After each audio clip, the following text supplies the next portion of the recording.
Hand on heart, US envoy Steve Witkoff seemed eager to flatter his host at the start of his second meeting with President Putin since Donald Trump's ceasefire proposal. But 4 weeks on, Russia remains determined to dictate the direction of travel as the world waits for its answer. Vladimir Putin's focus perhaps clearer earlier as he met Navy commanders in St. Petersburg. One of our priorities is to strengthen the Russian Navy, he told them, strategic and nuclear forces. But President Trump's growing frustration at the Kremlin's slow response to his efforts to end the war in Ukraine is becoming clear. Russia has to get moving, he wrote in a post today. Too many people were dying, thousands a week, in a terrible and senseless war. In Brussels, the Ukraine Defence Contact Group met, co-chaired by Britain's Defence Secretary John Healey.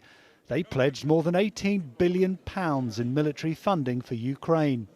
And so today at this Ukraine Contact Group, we step up our support for Ukraine in the fight. And our job as defence ministers is to get urgent military aid into the hands of Ukrainian war fighters. But missing in action, in person at least for the family photo, was US Defence Secretary Pete Hegseth. He spoke via video link, but at the last gathering he warned America's priorities lay elsewhere. In Ukraine, President Zelensky paid his respects at the site of a Russian strike on his hometown. 9 children in this playground were among 20 people killed here last week. The children were on swings and in a sandpit when the missile struck. After more than 3 years of suffering, can this new drive for peace succeed where others have failed?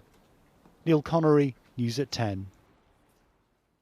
Well, we'll stay with Ukraine and speak now to Dan, who's in Washington for us tonight, about a pretty eyebrow-raising suggestion from President Trump's Ukraine envoy about a potential future carve-up of the country in an interview that he's given. Just take us through what he's had to say, Dan.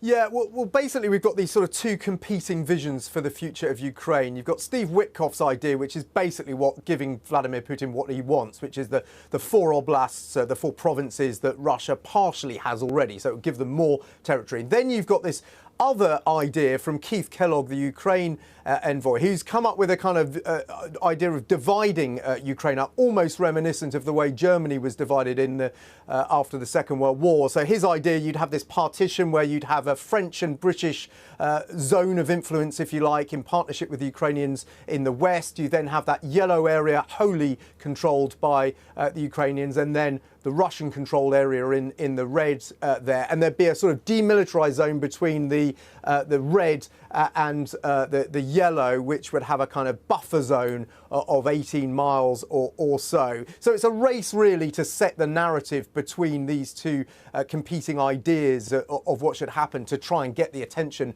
of Donald Trump. We spoke to a source a couple of months ago who's in the US, who's familiar with these ceasefire talks, who said that basically Trump is getting played by Russia and that Russia views Steve Witkoff as a dupe. But clearly the clock is ticking in all this, Julie. There's only 19 days left now until the deadline set by Donald Trump himself. This just gives you an idea of the tension within the Trump administration of how any ceasefire could be achieved.